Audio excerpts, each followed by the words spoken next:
ایک روایت میں آتا ہے کہ جو اعمال ہیں وہ 7 طرح کے ہیں.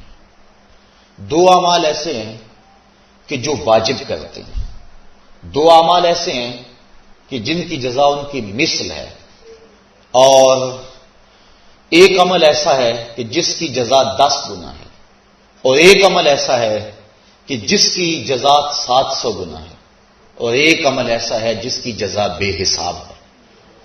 فرمایا کہ وہ 2 عمل جو واجب کرتے ہیں وہ یہ کہ اگر کسی شخص نے اللہ کی عبادت کی اور اس کے ساتھ کسی کو شریک نہ ٹھہرایا تو وہ جنت کو یہ اعمال واجب کر دیتے ہیں، یعنی اس کو جنت کا ملنا لازم ہے، ضروری ہے، واجب ہے اس کے لیے. اور دوسرا وہ شخص جس نے اپنے رب کے حکموں کو توڑا یہاں تک کہ اس کے ساتھ کسی کو شریک ٹھہرایا، اس کے اوپر جہنم واجب ہے. اور 2 وہ عمل جن کی جزا ان کی مثل ملے گی.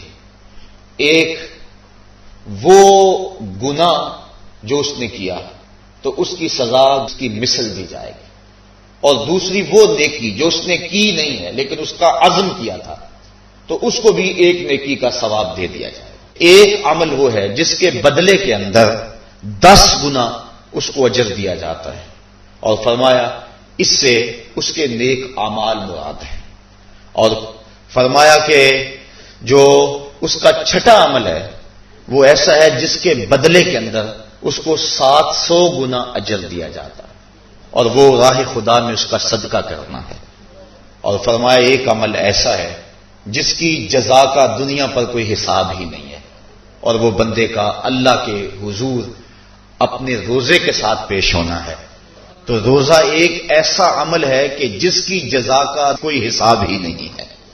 تو یہ اللہ کے علم میں ہے کہ وہ اپنے بندے کو کتنی اس کی جزا اور کتنا اس کا صلہ عطا فرما دیتا ہے.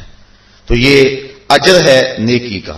اور آقا کریم علیہ السلام نے ارشاد فرمایا روزہ ڈھال ہے اور جہنم سے بچنے کا ایک مضبوط قلعہ ہے.